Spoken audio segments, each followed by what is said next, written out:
Сайн байцгааны эрхэм мөндөд сонсогчдоо холбоо подкастын өнөөдрийн дугаар Эрдэнэ чулуун гэж нэгэн сонирхолтой хүнийг урьж оролцуулж байна. За энэ хүн яагаад сонирхолтой хүн бэ гэх юм бол манай оронд ойн төгөл гэдэг нэр томьёог оруулж ирж тэрийгэ бүр ингээд төсөл болгоод хэрэгжүүлээд ойг гэртээ нэгстэй ургуулж байгаа юм хүн байгаа. За Эрдэнэ чулуунхаа та өөрийгөө бас манай сонсогчдод товчхон танилцуулаач гэж хүсэж байна. Намайг Эрдэнэ чулуун гэдэг. Би өөрийгөө гэдэг бас энэ төглийг байгуулж явах явцад одоо сэтгүүлчдийн тэр ирээд өөрийгөө танилцуул гэдэг л дээ. Тэгээ би ерөөсөө л товчхон танилцуулдаг. Сүхбаатар дүүргийн 16 дугаар хорооны иргэн Эрдэнэ чулуун байна л гэдгийг. Зөв. Тэгэхээр одоо тэрүүгээрээ одоо нэлийн энэ хэвлэл мэдээллийн танил болсон. Яг тэр маягаараа л танилцуулчих гэж бодож байна. Би Москвад олон улсын харилцааны дээд сургууль төгссөн. Тэгээд их өөр чиглэлээр ажиллаж исэн залуудаа одоо бол тэтгэврт суусан л да. Тэгээд сүүлийн үед харин би энэ одоо экологч, натуралист ийм л чиглэлийг одоо их төлөхөв сонирхож их ойрхон байгаа. Тэгээд энэ утгаараа ч гэсэн би энэ ойн төгөл гэдэг. За англи дээр бол forest garden гэдэг бүр яг тогтцсон нэр томьёо. Ийм юм гэж үзээд байгаа хүн байгаамаа. 2005 оноос эхэлсэн. Зөв. Цааны том төсөл. Гэтэ энэ төсөл гэдэг маань бол ямар нэг хин нэгэнтэй хамааралтай биш. Та бол зүгээр өөрийнхөө санаачлагаар өөрийнхөө дур сонирхлоор хийж байгаа ажил гэж бодсон зөв үү те? Тий, за дур сонирхол санаачлага гэдэг дээрээс нэмээд хэлэхэд өөрийн эргэн хүний үүргийн дагуу энэ дэлхийн эргэн гэдэг би дэлхийн эргэн гэж ярих их дуртай. Америкийн эргэн, Оросын эргэн, Хятадын эргэн гэхээсээ илүүтэй өнөөдөр энэ 21-р зуунд одоо төгөлдөр юм уу, Эрдэнэ чулуун, Джон юм уу, одоо Харрисон ч юм уу бид дэлхийн эргэн гэж ярьж дэлхийн эргэн гэдгээр одоо альва юмд хандж ивэл одоо их зөв болох юм уу гэж ойлгодог шүү дээ. Тэгэхээр энэ юу хэлээд байна вэ гэхээр бид чинь энэ сүүлийн үед бол өдөр тутмын энэ хүн гэдэг амьтан өөрийнхөө одоо энэ хүсэл бодлыг бодол дотроо ингэж явсаар байгаа. Одоо ёстой нөгөө тэр бөмбөлөг дотроо явсаар байгаа.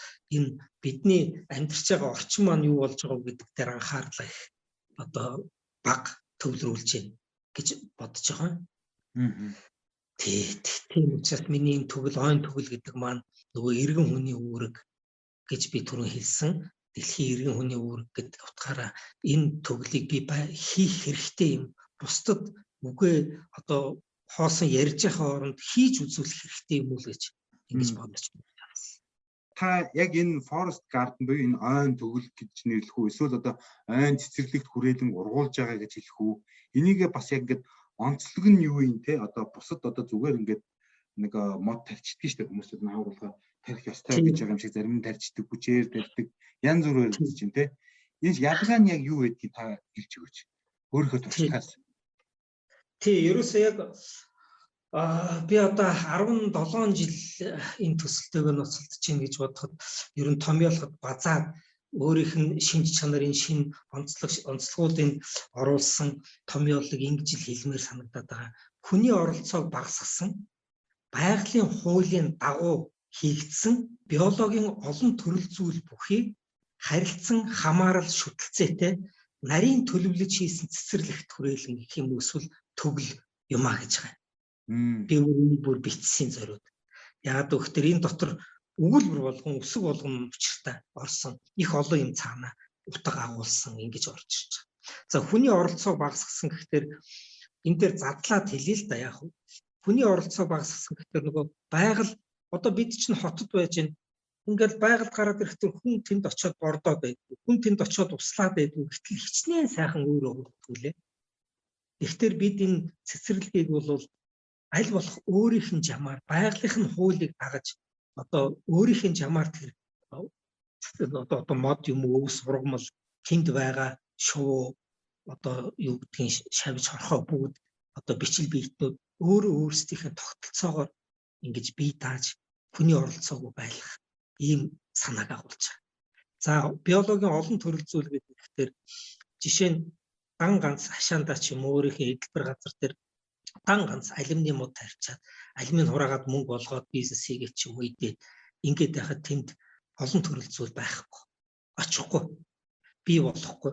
Хөрсөн зөвхөн одоо тэр алюминийхаа модыг химийн бордоогоор бордож юм уу бордож хүчээр бордож алюминий авч ингэж эргэлтэнд оруулна. Тэр бол байгаль биш. За харилцан хамаарал харилцан шүтэлцээтэй гэхээр жишээ нь одоо нэг за байгаль дургадаг зэрлэг алим байна. Өрөл гэд бид хэлсэн. Энэ мод ингээ байж л ихэд тэр өрөл жимсэн дээр нь юу очтгийг. Одоо тэр жимсээр нь хоолдог шув очно. За дээрээс нь тэр цэцэг нь анхлуун сайхан хавар цэцэг гардыг. Тэр цэцгэн дээр нь зөгийн ялаа одоо нэг тоос хүртээдэг шавж нь очдог.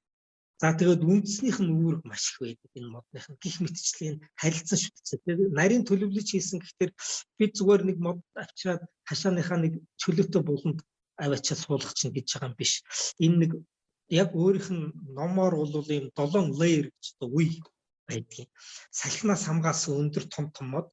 Тэгээд тэрнээс доошогоо бутрахаг мод, тэгээд сөөг, тэгээд дараа нь өвсөн бүрхүүл, тэгээд газрын өөрийнх нь өнгө хөрс гэдэг юм 7. Яг номоороо бол тийм бэ. Энд чинь бүр их нарийн номтой юу юм байна. Тэгтэр энэ бол ерөөсөө байгалийн онгон байгалийн нэг их нь яг ингээд таслаад авчихсан хэсгийг л хашаанд оруулаад ирсэнтэй яг адилхан. Гаднаас хүн орж ирээд ингэдэг зөндөө хүн орж ирсэн л та манай сонирхоод тэгснээр нэг сонин болоод байгааг би мэдээд байгаа байхгүй. Нөгөө бидний уламжлалт сурчсан одоо цэцэрлэг гэхдээ ороод ирэнгүүт ингээд тайлчсан. Баг нөгөө дилийн залцсан морь шиг болцсон байдаг. Тий. Эсвэл нэг дан бургас юм уу? Эсвэл нэг дан улаас байж идэг штэ. Эсвэл дангаараа байж идэг. Тэгээд ингээд ороод ирэхэд би яа тэгвэл хүний оролцоог аль болох багасгасан гэдэг чинь тэр болгон хамаг юм тэр модыг ингээд засаад янзаад ахгүй. Тэр мод чинь өөрийгөө байгаль нь өөрийгөө засаад өөрийгөө янзлаад тэр гоё дизайн энэ ялангуяа ойн төгөл гэдэг энэ ойлголт томьёотой дизайн гэдэг үг хамтарч ордгийн бүх юм нөгөө байгаль өөрөө дизайн хийдэг. Загварын тэрүүгээрээ байдаг. Тэгээд хүмүүс гайхаа чи энэ модоо ингээд засчихгүй яасан гэж дуурчээд хүн зөндөө бид тэр за яах вэ энэ тэгээд өөрөө засагдчих нь үзгээл өнгөрдөг нэг тем юутай. Тэгээ яг нь монголчуудад яагаад энэ ойлголт энэ ойн төгөл гэх юм ойн цэцэрлэг төрөлн ийм шинэлэг цоо шинэлэг юм бэ гэдэг талаас нь нэг 2 3 үг хэлье гэж бодож байна. Юу гэхээр манайхан бол юу одоо ойн төгөл битгээл зүгээр ийм газартай харьцаа бол дөнгөж саяхнаас эхэлсэн шүү дээ. Яг үннийг хэлэхэд. Социализмын үед бол яг Оросын нөлөөгөөр зөвлөлт холбоот улсын нөлөөгөөр бид нар атар газрыг одоо эзэмшсэн, газар тариалан хөгжсөн. Тэгээд ингээ газартай харьцаад эхэлсэн. Гэтэл энэ чинь нөгөө нэг хүний ер нь амьдрал хоёр л хэв маягтай шүү дээ. Ер нь угаасаа дэлхийн хүн. Тэр чинь нэг нь суурин хэлбэр, нөгөөх нь нүүдлийн. Тийм ээ? Энэ хоёрт хуваагдаж ирсэн түүхээс хүний одоо хүн төрөлхтний түүхээс. Тэгэхээр манайх бол нүүдлийн аж ахуй одоо мал аж ахуйг эрхэлж исэн болохоор газартай ерөөсөө харьцаж байгаа.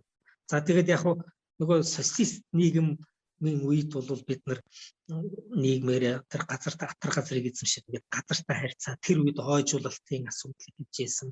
Энэ цэцэрлэгжүүлэлтийн ажил бас сайхан эхэлж исэн. Гэхдээ одооны өнөөдөр ингээд хараад байхад хүний ерөөсөө энэ газартай харьцаж исэн хандлага нь буруу юм а гэдгийг өндөр хөгжилтэй орных нь нөгөө өөр энэ одоо түүхийг даваад ирсэн, туулаад ирсэн ийм одоо хүмүүс эргээд бидний энэ газрыг ингэж томор нь хагалдаг. Тэгээд нөгөө монокалчер гэж бид ярьж байгаа. Одоо ганц том талбайг хаглаад дан ганц тариа будаа тарих юм уу, дан ганц наран цэцэг тарих.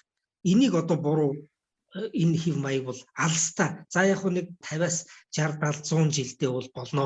Хүн төрөлхтний хүнсээр хангаад иж болно. Энэ ийм маягаар гэж.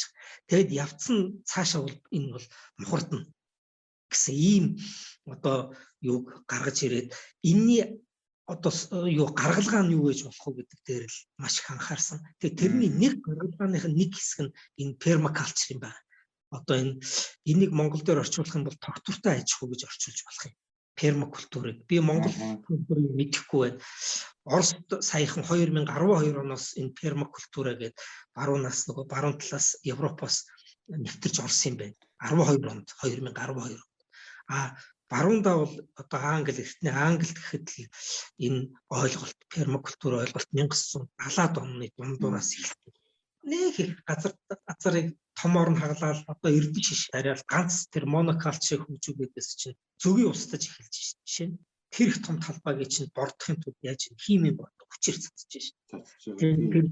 Тэр ургамлын шавжны хор аваач цацаа. Тэгээд нөгөө төвд нь ашигтай нөгөө шавжнууд нь үхээд ингээд бас их байгаль экологид их муу нөлөөтэй. Энэ яагаад юу яадаг гэнэ их сөрөг нөлөө үзүүлдэг энэ монокалчер буюу одоо нэг дан эрдэнэ шишийн талбай тариалаад одоо пестицид ашиглахад энэ яагаад тийм шавжнууд байхгүй болчихв? Яг цаад учир нь одоо цаад учир нь би сая нөгөө нэг энэ нэр томьёон дээр одоо ноён төгөл гэдэг биологийн олон төрөл зүйл бүхий гэж хэлсэн шүү дээ. Тэгсэн. Энэ биологийн олон төрөл зүйл бүхий гэдэг маань нөгөө biodiversity гэж англи дээр. Энэ төрөл зүйл юунаас бүрддэг вэ? Хөрсөнд орох амьдрал тэр чигээрээ ертөнцийн. Энэ өөрийн тогтцтой. Одоо хөрснөөс тэнд чинь нөгөө бичил биетнүүд гэж байдаг. Микроорганизмууд бид нар мэдэхгүй аваачаа трактор хаглаа хийчихдэг. Гэтэл тэр тракторын нэг тийм төмөр айхтар юунд хичнээн олон бичил биетнүүд өгч байна. Гэтэл тэр ганц төрлийн ургамал тариад ирэхээр тэр бусад бичил биетнүүдийг дэмждэг одоо элементүүд юм уу тэжээлүүдийг байхгүй болгочтой.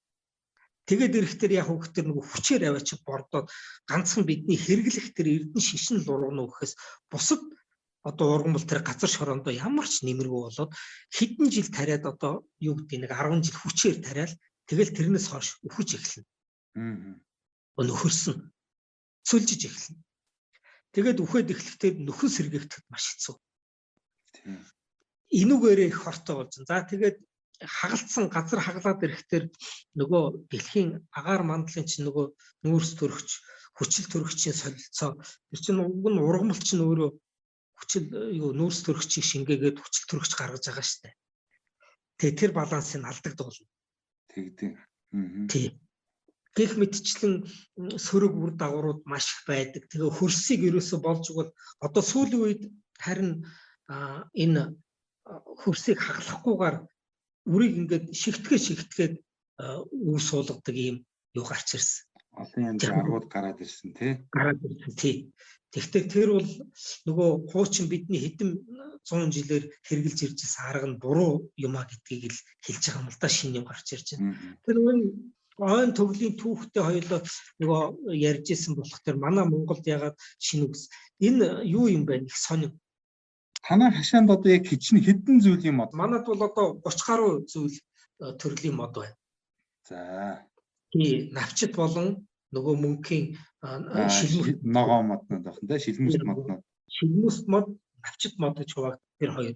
Навчит мод нь дотроо чимэглэлийн жимсний гэсэн иймэрхүү маягаар хуваагддаг. Энэ хашааны чинь талбай хэмжээ хэдв? Тэр том талбай тэрсэн та. Имийг дээр үед өгжсэн тэр нэг 15 25 гэдэг жижиг талбай л да, нөгөө 0.7 биш, тэр чинь сүүлд 0.7 болсон. Тэрнээс өмнө бид нар чинь манай ээж аавынх, манай эмээгийнх тэгээд миний өөрийн бас ингээд нийлсэн 3 айлын хашаа байна. Тэр нь одооны хэмжүүрээр бол нэг 0.7 нэг жаахан гарan байгаа. Тий. Тэгээд нөгөө зааг хашаанууд аваад тэгээ ерөнхийдөө миний энэ хашааг төгөл болгоход бол хоёр үндсэн одоо чиглэлийн ажил хийгдсэн. Нэг нь нураан байгуулалт, нөгөөх нь бүтээн байгуулалт. За. Нураан байгуулалт нь юу юм гэхээр хүн гайхаад байдаг. Юу гэсэн үг вэ гэдэг нь нөгөө хүний хэрэгцээгүй тийм илүү дутуу амбар сав бүгдийг буулгасан. Зай гаргасан. Тэрүүгээр юу та илүү ажиллагаа надаас шаардлагатай байгаа юм л да.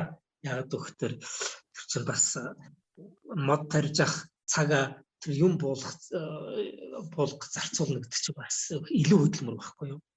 Илүү яах вэ? Би нөгөө нарийн төлөвлөж хийсэн цэцэрлэг гэдэг тэр нь томьёол дээр оруулдаг нарийн төлөвлөхгүй бол ажиллагаа их орно. Яг үедээ нөгөө гадаадд байж байгаа хурж ирээд яг ингээд миний өмнө яг юм сонголт бий болсон. За би энэ ямар ч байсан нэг юм төгөл байгуулна, ногоон төгөл байгуулна. А тэрийг хаана байгуулах вэ гэдгийг эхлээд бодсон. Зүгээр ингээд цусан руу гараад, эрүүл газар гараад хийчих юм бол надад тэр шиг амарх юм байгаа.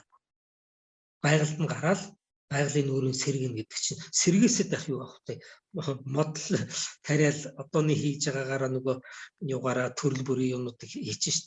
А гэтэл би бүр зориуд энэ нийслэлийн өнгө үзэмж, нийслэлийн эрүүл ахуй одоо хүмүүсийн ойлголт, ухамсарт нөлөөлөх юм чинь гэр хороол дотор яг халуун цэг дотор нь юм хий. Одоо өөрөөр хэлбэл нөгөө бөмбөг тэслий гэдэг чиг яг цэгт нь очиж дунд нь орж тэслий гэж ярьдаг шүү дээ. Яг тэрнтэй адилхан. Ерөөсөө яг гэр хороол дотор нь орчныг бүр тэс өөр болгочихъя. Тэгээд ирэхтэр хүн за эн чинь ингэж амьдрч болдгийм байх. Ингэж хийж болдгийм байх гэдгийг л хийснээр харуулъя гэж л ингэж одоо юу гэх юм сонголтоо хийж тэг өөртөө илүү ажил үсгэж байгаа юм л да тэр нэг. Итгэл үнэмшил бий болгож те өнөөдрийг хүртэл. Яг үнэ. Forest Guard-ийнхаа юу руугаар буцаад тийм хүний одоо хүндээ болон байгальд хандах хандлагыг цоош нормонгоор нь эргүүлсэн ийм хэв маягийн байгаа энэ Forest Garden гэдэг ойлголт. Өөрөөр хэлбэл хүн бол энэ их сони юм байлээ. Би ингээд энэ юг үзчихэд хүмүүс яагаад ингээ хүлээж авахгүй вэ? Яагаад ингээд одоо энэ рүү хошуураад орохгүй вэ? Гэт энэ юусоо ямар учиртай ингээд бүр философи асуудал руу орж байгаа юм л да. Тэгсэн чинь нөгөө антропоцентризм гэдэг тэрний үг тэр хүн төвтэй үзэл бодол гэж. Эртний грекийн ойлголт юм байна. А грекийн философч одоо бүр хааваас эртний грекүүд тэр антропоцентризм гэдгийг гаргаж ирэхэд яасан гэхээр тэр үед одоо манай эрэнгээс 480-аас 320 жилийн өмнө л одоо манай дэлхий дээр ерөөсө хэдхэн цөөхөн дэлхийн хүн ам их цөөхөн байсан. Тэр үед тэгээ нэг яагаад ийм төв бий болоод өнөөдрийг хүртэл яг энэ үзлээрээ ингээд бүр бидэнд мах цусан чингдсэн ингээд яваад ирсэн. Тэгээд утсан чинь тэр ерөөсөө үзэл хүн төвтэй одоо үзлийг өнөөдрийг хүртэл баримтлаад ирчих тэр чинь нэгдүгээрт хүн болоод тэгээ 2 3 дугаарт хүний хэрэглээ хүний одоо орчин болоод тэгээд нөгөө байгаль орчин байгаль их дэлхий тэгэл энэ одоо амтэн мод ургамал эдгээр чи бүр тэр доошоо явчихж байгаа байхгүй юу. Тэгэхээр хандлага хөөр болж байгаа үз. Тэр чинь холдчиход ирэхтэр чинь үзэл бодол нь тийм бидний нөгөө нэг хүн төвтэй үзэл бодол чинь ноёрхоод ирэхтэр чинь хамгийн түрүүнд бүх юмны эзэн хүн байна. Бүх одоо эрхэн бүх юмд хүнд нь очсон байна. Тэгээд ерөөсө тэр чинь аргагүй шүү дээ. Өнөөдөр 7.8 тэрбум дэлхий дээр амьдарч чинь өнөөдөр. А тэр үед энэ хүн төвтэй үзэл бодлыг одоо эртний грекийн философчид дэвшүүлж тавьж хахад 500,000-аас 600,000 хүн тавьсан баг дэлхий. 500,000-аас 600,000. А гэтэл цаашаа ингээд яваад ирсэн чинь одоо бид нар Ромын эртний одоо Ромын эзэн хөрөнгө үе байсан шүү дээ. Тэр үед дэлхийн ном хэд байсан бол гэд би ухаад сонирхоод үзсэн. Тэгсэн чинь 55-аас 65 сая л байсан юм байна. Бүр дэлхийн нийт хүн. Дэлхий дээр. Тэгтэр чи хүн төвтэй үзэл байхаас өөр аргагүй. Тийм ээ. А өнөөдөр бид нар энэ үзэл бодлыг байгаль төвтэй юм уу экоцентризм гэдэг ойлголт руу оруулахгүй болохоо байцгаасан. Энэ бол ерөөсөө өнөөдрийн бидний хүн ойлгох ёстой. Энийг бол одоо nature centrism буюу экоцентризм гэдэг үзэл рүү орохгүй бол бид нар хүн төвтэйгээр явах юм бол одоо энэ 7.8 тэрбум 21 он болж байгаа 25 онд 10 тэрбум хүн гэсэн тооцоо бий тийм ээ. Тэгэхээр дэлхий одоо өөрийнхөө даацаас хэтрээд 1.1 бүтэн 1 хагас дэлхийн нөөцийг идчихэд шүү дээ бид нар. Тийм. Тэгэхээр одоо энэ том асуудлыг би яагаад нэг хашаал доторх төгөлтэй холбож ирээд ингээд хаа хамаагүй том юм яриад байна вэ гэхээр нэг хүний хандлага өөрчлөлт нэг хүний хандлага чинь нэг одоо бүгдээрээ хүн болгон ухамсарлаад энэ хандлагаа өөрчлөх юм бол 7.8 тэрбум хүн чинь хандлагаа өөрчилчих юм бол нөгөө уламжилж ирсэн хэдэн мянган жилээр уламжилж ирсэн энэ үзэл бодлоо өөрчлөөд ухамсарлаад ингэх юм бол дэлхий аврагдах ийм гаргалгаа. За ярьсаг одоо энэ чи бит хоёр одоо энэ ярьсагдаг дэлхийн төлөө санаа зовоод нөгөө төрийн төлөө бүгд нь боож өгнө гэж 7.8 тэрбум бүгдээрээ энийг үл ошгоод хаях юм бол бид нар завтайгаа тэгэл далаа усрууж юм. Одоо бид нар чинь нэг завин дээр явж байгаа хүмүүс. Тийм. Яг энэ талаараа бол яг судалгаа шинжилгээнүүд зөндөө хийгдсэн байгаа л да. Одоо энэ бидний өнөөдрийн одоо хандлага, хүн төвтэй хандлага хэрэглээгээр явах юм бол 3 дэлхий байгаа ч хүрэхгүй гэсэн шүү дээ. Тийм. Бүр тийм зөндөө их юм байдаг шүү Тийм. дээ. Тэр юунуудын сүүлийн үед маш их гардаг болсон. Тэгээ харамсалтай нэг өдөр тутмын нийгмийн хүрээнд их асуудлаасаа бид нар хайлж хандаж чадахгүй. Харин тийм. Нийгмийн хүрээнд тусрах хүн чинь ерөөсөө юу гэхээр улс төр эдийн засаг тэгэл хэрэглээ шүү дээ. Бүх юм их явцуухан. Тэгээ ингээд тэрийг ингээд жаахан даваад ингээд жоохон өнгөгээд тэр тогоон дотроос жоохон өнгөгээд алсыг хараад ингээд энэ дэлхийн хэмжээнд жоохон ингээд хандаад ирэх юм бол хүн өөрөө өөрийгөө аяндаа ойлгон. За хүн бид чинь юун дээр алдаад байсан бэ? Юун дээр дутуу сэтгэд байсан бэ?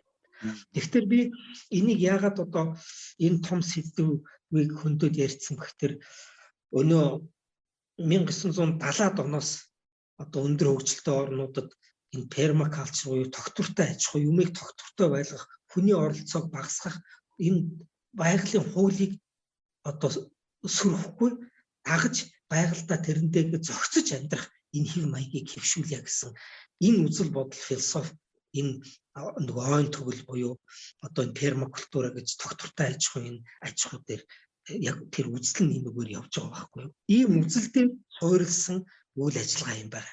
Энэ ойн төгөл. Бидний зүгээр одоо төвшөнд одоо дэлхий гэдээ яриад яг зүгээр монголчуудын бидний энэ цэцэрлэгжил нь мод тарих дуртай, сонирхолтой, энэ цэцэрлэгжилтэн сонирхоод ингээд зөндөө олон их хэсэг бүлэг улс бий болчихлоо шүү дээ. Одоо цуслангийнхаа газар ч юм уу ийм сонирхолтой улсууд бий болсон. Тэдний дотоод философи нь болох тэр одоо сая миний яриад байсан биш хэрэглээ байна. Нөгөө хүн төвтэй үзэл бодол чинь тэр дотор нь яваад байна. Энийг би яагаад тэгж хэлж ийм нөхдөр нөгөө Эрдэнэ чулуунаа ямар мод тариул ашигтай вэ? Ямар мод тариул их чимээс авах вэ?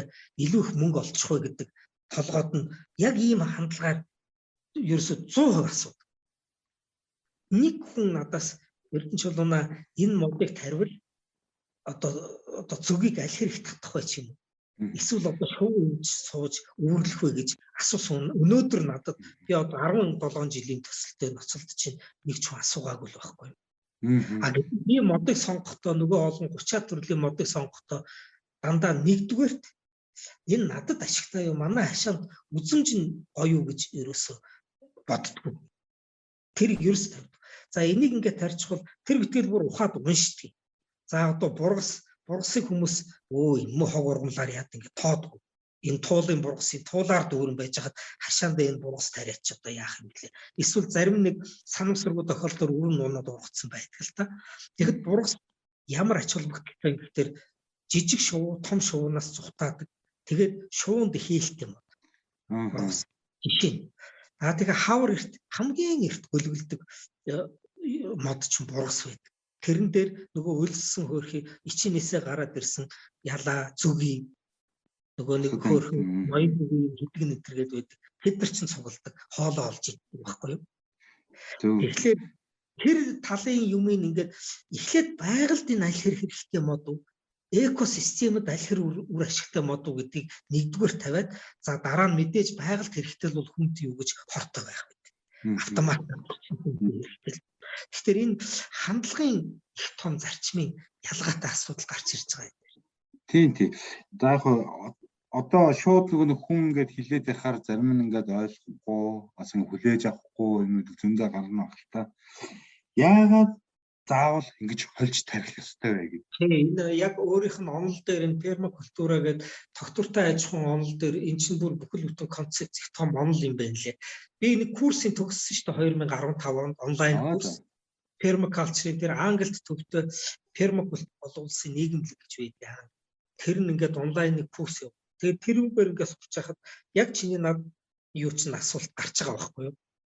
Моднуудыг яагаад өндрөөс намхан ингээд тарьд юм бэ гэж байгаа нь бие биендээ түшигтэй одоо салхин талд хамгийн их салхитай талд хааж өндөр тэгээд одоо булаа гэж бид нар ярьдаг шүү дээ нөгөө чадварлаг моднуудаа тарина.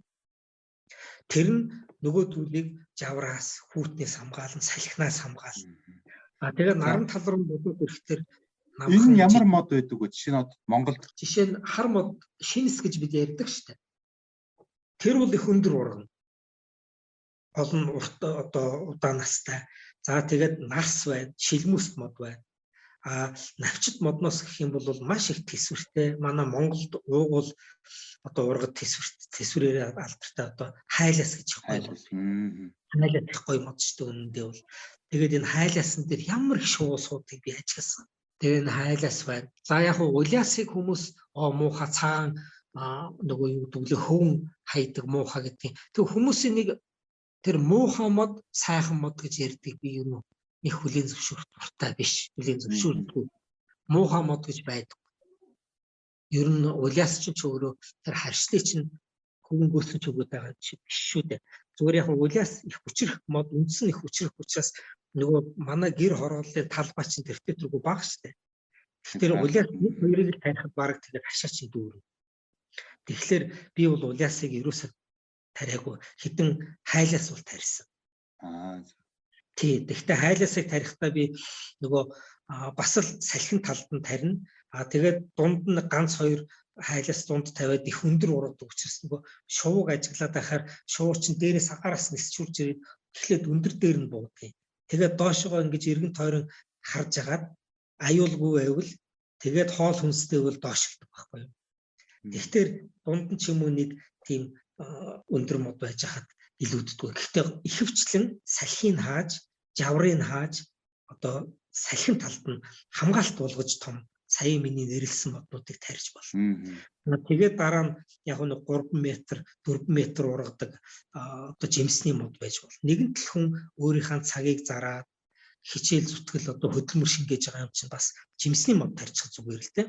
Гэхдээ би жимснийхээ модыг бол байгалийн зэрлэг жимсний модыг илүү төлхөө тарьдаг. Яг тэр жимсийн хүн чид чинь шуурч хорхоо шавж ид чинь. Том алимыг бол шувуу хурж ирээд хидэд байх юм би хараа. Хүн л өөрөө хэрэглэх баг. Танаа хашаанд одоо ямар моднууд байна? Жимсний моднуудаас бүх нийтээ 20 боллоо шүү дээ. За тэгээд юу хийх өнгөт гинтхэн толгойлбол би ч одоо суугаад ерөөсөө цаасан дээр өөрийнхөө тарьсан модыг тэгээд дурт өргөн тэгээд нөө төрлөдөө гаргаагүй сая гарна гаргалаа. Тэгээд их тоны юм гарч ийна 33 төрлийн мод одоо зөөл мод суулгасан байна. Энэ дотор би Facebook дээр тэр моднуудаа ингээд шилмүс мод, навчит мод гэдэг. Навчит модын дотор нь чимэгдлийн мод, жимсний мод гэдэг ингээд мод болгоно танилцуулга модныхын нэрийг Монгол дээр, Англи дээр, Орос дээр ингээд гаргасан байт юм байна. 20 гаруй танилцуулга. Ой төглөө аминда танилцуулж байгаа. Нөгөө биологийн олон төрөл зүйл мод гэдэг бүр говьд ургадаг сухай. Гүйлс байгаа бас хээр говьд ургадаг гүйлс байгаа. Их сонин моднууд хамт ингээд ургацсан. Тэртээ тэргүй одоо хашаанд ургуулж байгаа юм чинь нөгөө том алимны мод вэ, давжаа алимны мод вэ, бисрэг алимны мод. За тэгээ ихэвчлэн ер нь 4-1 нь л одоо хүний өөрийнх нь хэрэгцээ. Бусд нь бол ер нь шувуу байгальд хэрэгтэй моднууд юм бол гэж би бодоод байгаа шүү дээ. Зөв. Тий. Тэгээд эн чинь нөгөө биологийн олон төрөл зүйлхтэр дан ганц мод биш. Тэгээд нөгөө сөөгнүүд, тэгээд цэцэг. Саяхан би нөгөө цэцгнүүдээ дуусгалаа. Бас жагсааж бичиж. Тэгээд энэ цэцэг чинь ер нь энэ ургамал өв сургамал ялангуяа цэцэг хэдэн мянгаараа байт юм бэ төрөл зүйл. Их амаргүй байна. Тэгээд эрэхтэр би цэцэгний ном худалдаж аваа. Тэгээд энэ цэцэгний номон дээр дандаа өнгөөр нь эхэлж ялгахгүй бол цэцэг чинь нөгөө их олон өнгө. Тэгээд энэ 4-5 төрлийн өнгө байна. Тэгээд энэ өнгөөр нь ялгаад тэгээд 33 одоо төрлийн цэцэг манад байна. Зэрлэг зүгээр байгалийн олон настай зэрлэг. Тэрнээс зүгээр мандал дээр ургуулдаг нэг үр цацаад нэг дэлгүүрт үрийн зараад нэг хүний таримл цэцэг биш үү? Тий. Тэр биш. Би тийм цэцэг сонирхдаггүй яг үннийг хэлэх. Одоо тийм тасалгааны юм уу таримл цэцэг сонирхдаг хүний нуур нь хөрөх байх та. Эрдэнэ чулуу юу яриад байгаа. Бидний таашаадаг дуртай байдаг гой цэцгнүүдийг дургу байдаг.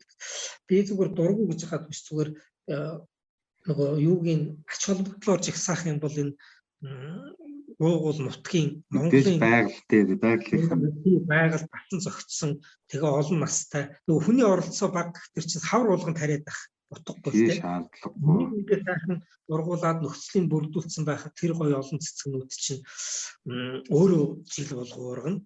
Тэгээ өнгө үзмжээр бутхааргүй.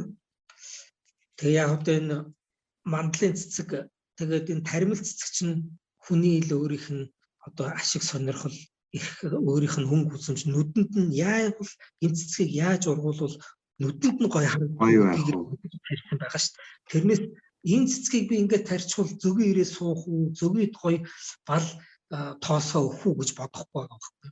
Харахад гоё, тэр гоё. Тийм сайхан улаан өнгө алгасан том дэлбэртэй. Тэгээ сүрлэг үзмж үнэхээр ярих юм байхгүй л дээ таримл цэцэг. Зэрлэг цэцэг ямар байдг вэ гэхээр нэг их айхтар хүний нүдээр харахад айхтар тийм том биш. Гэтэ жижигхэн тэгсэн хэрнээ айгүй гоё тийм чамин. Цаанаасаа гоё чамин.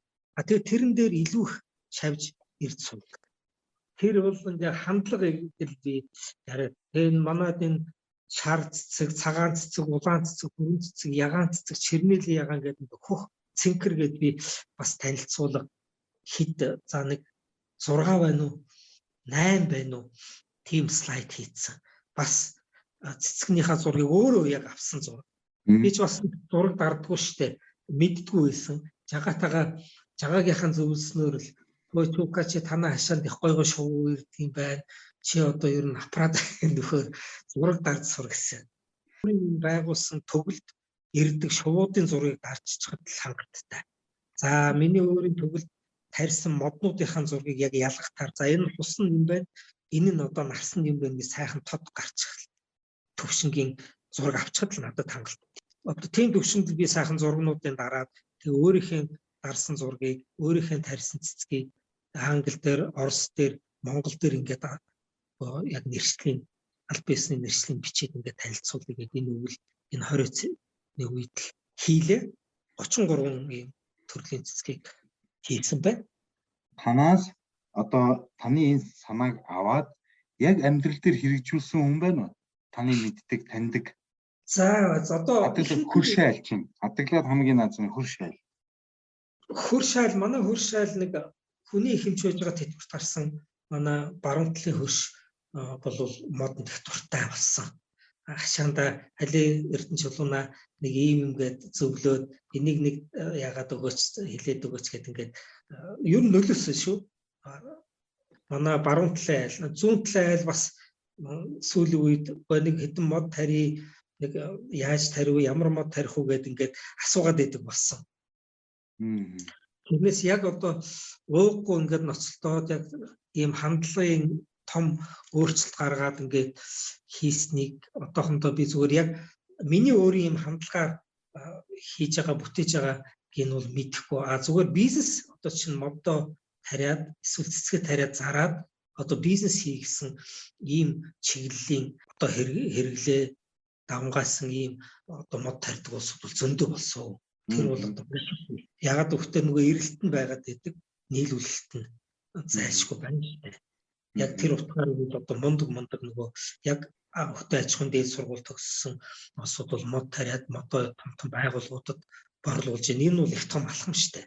Тэрнээс яг ийм ойн төгөл гэдэг утгаар би мэдэхгүй. Би одоо нөгөө хашаанаасаа хитэрдэггүй болоод тэр юм уу эргэн тойрон юу болж ийн гэдэг зүгээр нь фейсбુક сошиалгаар л нэг мэдээ харах юм да. Тэгэл энэ хүмүүсийг мод тарих хавар намар энэ тэр яг мод тарилтын үеэр асуу сургалж байгаа нь болох тэр яг л нөгөө миний түрүүчийн хэлдгээр тэр хандлагын ялгаатай л тийм юмнууд яваад байгаа. Тэгээд яг тэрийг би буруутгахгүй нэг алхам урагш огт юм хийгээгүй байснаас мод тарихгүй байснаас тэгээд эхлэн гэдэг чинь их том алхам. Тийм ээ. Та одоо бас нэлээд ингээд олон жил ингээд 17 жил гэдэг чинь баггүй хугацаа шүү тий. Маш олон туршлагыг хөрөнгөлүүлсэн байх л та. Таны ажигласнаар хотоо ногоорулмаар шүү дээ бас яг үнэ хэлэхэд тий. Энийг нэг засчихын сан гэж боддог юм юу вэ? Ногооруулах тал дээр бол нэг үндэслэл байдгийн болов уу гэж боддог. Юундаа байдаг. Хувь хүнээс шалтгаалдаг баг. Энэ тогтолцоо удирдлагаас ч бас болдог л баг. Тэгээ эн чинь одоо уг нь бол бас нэг тийм хэцүү ажил биш юм шиг санагдаад идэв шүү дээ. Нэг зохион байгуулалтаа Одоо н урд хөршийг харахад л өөр өдөр шөнөшгүй шүү дээ. Замын үүдээс цаашаа нэг алхаал ороход ямар байна. Тэгэхээр энэ хотын удирдлагатай холбоотой. Тэгээд энэ за тэр гүйцэтгэх ажилтнууд нь бол яг тэ удирдлагад бол яг тийм дендрологийн мэдлэгтэй хүн байхгүй болоод тэгдэг юм уу, эсвэл сонсдгүй юм уу, эсвэл дан нөгөө миний л түрүүчийн бас цухалзуулаад хэлээд байдаг бизнес сэтгэлгээнд давамгаалцахад яг чанарт нь анхаардгүй өнөөдөр л нэг тарьсан болоод одоо юу гэдэг нэг худалдаа авалт хийгээл эсвэл нэг борлуулалт хийгээл ингээд дуусгах гэдэг юм уу. Ер нь бол гэхдээ сүүлийн үед бол их өөр болж байгаа л доо. Сүүлийн үед ер нь хугацаа бид нар чинь социализм үед чинь хавртаа намартаа ч вэ. За ямар ч байсан намран ч биш үлэхэд хавар болгоно коммунист суботник хавар болгомод тарьдаг гэсэн нэг газараа хэдэн ч хавар мод таривда. Тэгээд ногоон тэгэхээр бидний арга технологи байна да тийм ээ. Арчилгаанд бид чинь одоо энэ нөгөө 1000 мод тарилаа, тэдэн мод тичнээ 100 мод тарилаа гэж ярьдаг. Тарих нэг өөр, ургуулах нэг өөр. Тэр чинь яг хүүхчиг нялх хүүхчиг байнгын эхний 3 жил, 3-аас одоо 4 жил яг нялх хүүхэд арчилж байгаа юм шиг л тэр чинь тордох хэрэгтэй шүү дээ. Хөл дээр нь. Тэрийг хайчдаг. Хүүхдэд төрүүллээ, хаялаа гэдэгтэй адилхан л яг тэр модоо тарилаа, услаа маргааш нь мартлаа. Тэгэл дараагийн хавар гинт саналаа нөгөөт нь хатцсан орчихсон. Түг батлаа дахиад өөрийг суулгалаа. Гэтэ сүүлийн үед бол өөр болж байна. Би бол ажиглаж энэ солонгосоос тийм нөгөө том мод үндсээр нь авдаг технологи гараад ирсэн юм нөгөө машин. Нарс бол нэлээд л өхүүллээ дээ. Өхүүлж ээж л одоо сүүлийн үед сурч ах шиг байна да. Нэлээд л сургамж авчиж. Тэгээ одоо энэ хөдөн бүжгийн коллежийн урдуур энэ их гоё тийм нөгөө мөнхийн нөгөө мод тарьсан байна. Тэгээ тэр нь одоо хэдэн жил урдах юм байгаа би ажиглаа л гэдгийг хажуугаар нь явахтаа л харддаг шүү дээ. Одоогор ямар ч өхөөгүй байна уу? Одоогор төгс нодлол тарьсан одоогор гайгүй. Бид тэр муу амлаж байгаа юм шиг тий. Гэхдээ би үнэхээр санаа зовхоос өөр аргагүй юмнууд байхгүй тий. Бидний засаж сайжруулах хэрэгтэй юм. Тэгэхээр хотын тоос, шороо, утаа туртгийг багасгая л гэвэл мод тарих л өөр зам байна. Өөр шийдэл мэдхгүй арга. Миний толгойд орж ирэхгүй. Харин тийм ээ. Тэгээ шүүмжлэгийг бол эцэст өсгөлгүй шүүмжлэх баг. Гэхдээ нааштай бас гарч байгаа юмнуудыг хэлэхээс өөр бол тийм зөв. Юмнуудыг бол хэлэхээс их мөнгө зарцуулж яана л да. Тэгээд одоо тийм хоёрын нөгөө ярьдаг ойн төгөлгөд миний хашаанд хийж байгаа бол бас нэг онцлог нь нөгөө хүний оролцоо баг гэдэг утгаараа хөдөлмөр цаг харьцангуй нөгөө тэмцээн юм ардл мөнгө баг зардаг штеп. Ягаад гэвэл манайхлын хуулийг ашиглаад өөрөө нөхөн сэргийг нөхөн үржүүлдэг ийм аргыг бас хэрэглэх гээд байдаг учраас тэр их зүгээр мэдээ. Би бол миний худалдаж авсан мод бол яг мөнгөөр худалдаж авсан мод бол цөөхөн ш өөртөө байхгүй модноос л авдаг эсвэл бартер хийчихдэг. Энэ мод чинь өөрөө байгалийнхаа хуулиар нөхөн үржиж байгаа. Доороосоо ингээд үндсээр ингээд гараад олон болдог тал бий. Тэрийг нэвтээх ингээд 1-2 ургуулж авдаг авдаг юу байдгийг техник технологи байдгийг намарт нь ингээд тасдчихдаг. Нөгөө их модтойгоо гарч ирсэн тэр үндэс нь биш үү нөгөө ялах модны. Тэрийг ингээд намарт нь таслаад тэгээ өвлжөнгөө байлгаж байгаа. Тэгээ биеийн даалгаад үндэснийхэн системийг биеийн даалгаж өгчөөгөө ухаж аваад тэгээ өөр газар суулгаж болно, өөр хүнд өгч болно. Тэгээ өөртөө байхгүй мотор сольж болно. Гэх мэтчлэн хамгийн бага зардлаар хамгийн хөндөр үр дүнтэй ажиллах нэг арга байна. Энэ ойн төгөл. За та хоёрын бас яриа бас нэлээд дуусгах чинь бас тэгээд нэг сонирхолтой санагдаа. Та юу цэцэрлэгтээ ирж байгаа шуудын зүйлийг тоолж үзсэн үү? Хэдэн зүйл шууд тоолсон? Энэ өвөл бас тоолж үзсэн. Тэгээд бүр бас шууныхаа тухай манай цэцэрлэгт ирдэг шууны бас юу гаргасан. Нөгөө танилцуулга.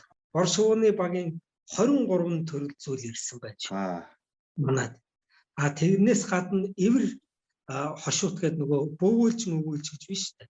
Тий. Тэр манад ирсэн. Алаг тон шуул ирсэн. Тий, том шуунаас. Тэгээд нөгөө гойх бүлүү нөгөө шар шууны төрлийн гойн хулгар гойн гэдэг. Тэр дөнгөж ирээд явсан жишээ нь манад буугаад.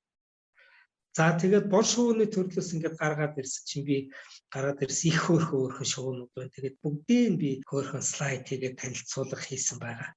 Энэ дотор их ховор бас нөгөө эгэл зан гэдэг лөө. Тэгэл одоо банхар болж ухаа байна. Тэгэл борлог хөмрөг, агуур галт сүүлгээд дүлэн цэг цүүхээ. Өнөөдөрхөн би хашаага эргээд хоошоо яваад ирэхэд тэнд юуны зураг нөгөө үүрэн сүлт бужмарын зургийг сайхан дарсан видео бичлэгийг хийсэн. За. Энд ингээд өнөөдөр чи их сайхан өдөр байлаа. Өнөөдөр нөгөө улаангүй төхөөндөө нэг ширхэг байж байна. За нөгөө өөрхөн шиврийн хэтбэл 100-аад нэг 5-6 ирж байна. Дүлэн цэгцүүхээ ирж гэх мэтчлэн. Ингээд шувуу бол манад бол нэлээ олон 20 дулаан хошууд хар хэрэг нөгөө алаг шаацгаа гэх нөгөө хүнд ойрхон 29 одоо төрөлзүүлэх юм уу шувуу ирсэн байна тоолсон чинь. За. Би бас нөгөө жагаагийнхаа гаргасан энэ нөгөө шувууны лавлах толгээд Монгол орны шууд дургийн лавлах энийг аваад тэгэл энийг л харддаг шүү дээ. Ямар шувуу гэдэг. Тий. Тэгэл ингээл хашаан дотор явангуудгүй энэ чинь нэг сонсоогүй шувууны дуу гарч чинь энэ ямар шувуу л гээл тэгэл аппарата барайл гүн тэгэл хайчин да. Тэгээд тэгтэл энэ шувуу ирсэн байдаг. За одоо та чинь ургамал судалсан шувуу судалсан. Одоо төлөвлөгөөндөөс одоо шавж хорхоо гэдээ байгаа биз дээ. Байлгүй яг одоо шавж хорхоо энэ зуны төлөвлөгөөгөөр шавж хорхоо орцсон байгаа. Манайд их бөмбөгийн сон ирдэг. Тэгээд тэгэл одоо энэ багш нарын араач бас сонирхол тэгэл ерөөсөө энэ нөгөө биологийн олон төрөл зүйлгээд нэгэнт л ойн төглөсөн учраас сонирхгүй юм гэж байхгүй л дээ. Шавж хорхоо орно, ирвэхээ орно тэгэл аалт чинь бас шавжинд ордгон байдаг шүү дээ. Би таас аалт хэлбэрт ингээд тусдаа ороод их шиг байдیں۔ Тусдаа байдгийн тийм энэ зуны төлөвлөгөө нилээ юм байна. За та тэгвэл одоо ер нь ингээд нэг юм ингээд хүн эхлүүлчихэд тэгээд тэр нь ингээд цаашаа ингээд хөгжөөл яваад байдаг тий. Энийг бол яг таны жишээн дээрс харж байна л да. Эхлээд бол нэг юм сонирхолтой ландшафт бий болгох чиг айл одоо модоо байгалаар нь мод тариад тарилаа. Гэтэл одоо ингээд цааш ингээд одоо шувуу судалж जैन. Ургамал судалж जैन гэд одоо цаашаа төлөвлөсөн судалгааны салбарыг төвчөөдөө байж завгүй өнгөрөх юм байна. Тэр мод тарихтаа бас бүгдээрээ ингээд хольж ингэж тариул бас илүү их аль талаар ашигтай байдаг юм ба шүү дээ. Хүний хүч хөдөлмөр зарцуулах талаасаа ч тэр байгалийнхаа өөрийнхөө замаар ургах тал дээрээ ч тэр тий энэ нэг нөгөөгөө дэмжиж нэг нөгөөгөө хамгаалаад ингээд явцдаг болохоор ургахад хүртэл ингээд сайхан байдаг юм байна. За танд ингээд өөр хэлхийг хүсч явдаг зүйл байвал та хэлэхгүй юу? Байгальд хандлагаа л өөрчилжүүл тэгээд аянда ер нь тэгээд аливаа нэг байгаль ялангуяа ингээд байгаль дээр хандаад ирэхдээ энэ байгальд хамгийн түрүү нөгөө экологийн улмөр гэж байдгийг footprint ecological улмөр экологийн улмөр ерөөсө хүн амьд явах насандаа бодох зүйл номер 1 тэр нэр алдар эсвэл гавьяа шагнал биш хамгийн түрүүнд хүн өөрөө байсан амьдрах хугацаанд хамгийн бага экологийн улмөрийг үлдээсэн байгаасаа гэдэг л энэ хүсэлтэй амьдрах хэрэгтэй. Би тэрийг л уриалмаар байна. Ер нь хүний энэ бол их олон юм дээр өөрчлөлт гаргана гэсэн үг. Хандлаган дээр өөрчлөлт гаргана, үзэл бодол дээр өөрчлөлт гаргана, хэрэглэн дээр. Хүний хэрэглээ бол одоо бүр дэндсэн байгаа шүү дээ. Хэрэглэн дээр өөрчлөлт гаргана. Тэгээд одоо манай хашаа чинь бит 2 сая зөвхөн мод ургамал юу ярьлаа, шууны ярьлаа. Гэтэл нөгөө ус, байгалийн ус энэ чинь нөгөө пермакалчер гэдэг ноён төгөлт чинь байгалийн усыг яаж хэрхэн ашиглах вэ? Нөгөө саар усаа яаж ашиглах вэ? Компост буюу ялзамгаа яаж хийх вэ? Бордоо тий. Хогны асуудлыг бит 2 ерөөсө хөндөөгөө орхисон. Гэтэл энэ пермакультуруудаар 12 том зарчим дээр нэг чухал зарчимд нь хог хаягдл байдгийг. Хүн амьдрахдаа аль болох бага хаягдaltaй хог гаргаж амьдрах гэсэн ийм зарчим байдаг. Тэгэхээр манай хашаанд бол манай хорооныхан бол эдний хоггүй хашаа гэдэг нэр өгсөн. Яг тэгэхээр хог гардаг хог нь ерөөсөө үндсэндээ юу гэвэл нөгөө дууссан батарей, зай, шатсан чийдэн, за тэгээд нэг стандарт буцааж худалдаж авдаг нөгөө нэг лаз шил стандартны бус шил байдаг. Ийм л хог гардаг. Нэг жижигхэн гялгаар утанд л хог гардаг. А бусдын бүгдийг эргүүлж ашигладаг. Бид нар хүнсний хангилт гэж манад байдгүй. А усны одоо муу усны юу нөхдүүрчлээ энэ төргээл улсууд яриад яаж тэгж байгаа. Саар усаараа модоо усалж байна. А тэгээд тэр чинь одоо ерөөсөө яг үнэндээ бүх юм эргэлтэнд нөгөө байгалийн чамч нөгөө өөрөө хөгжүүлж эргэл. Яг энэ зарчмын дагуу хүн амьдраад эхлэх юм бол ерөөсөө хүний бүх тэр юу үзэл бодлоос ахуулаад тэр хандлага хэрэглээ өөрчлөгдчих юм байна. Одоо дэлгүүрт ороод ингээд шопинг хийгээл явж хүн савхад жишээ яриа л да би нэг бундаа юм уу нэг цуу авлаа гэж бодоход шилийг харддаг шүү дээ. А энэ хуванцар юм байна. Энийг тэгвэл нэг хуванцар авдаг улсууд өгчөхөд хог болохгүй юм байна. А энийг яаж эхлээд доторхыг хэрэглэчээ хаягдл болоод үлдэх юм энийг яаж одоо хаашаа хийж болох уу гэдгийг давхар бодож худалдаа авалт хийх болчихсон жишээ. Хандлагын өөрчлөлт гэдэг чинь тийм байна. За танаас энэ чи тал дээр бол ястай амьдрах арга ухаанд үнэхээр сурахаар их зүйл их байна. Тэгээд миний урилгыг хүлээж авч бас манай өнөөдрийн подкаст оролцсонд бас өөрийнхөө туршлагаас хуваалцсанд маш их баярлалаа. BBC-гийн одоо Дэвид Аттенберг гэж хүн байгаа тий. Одоо байгаль хамгаалагч судлаач.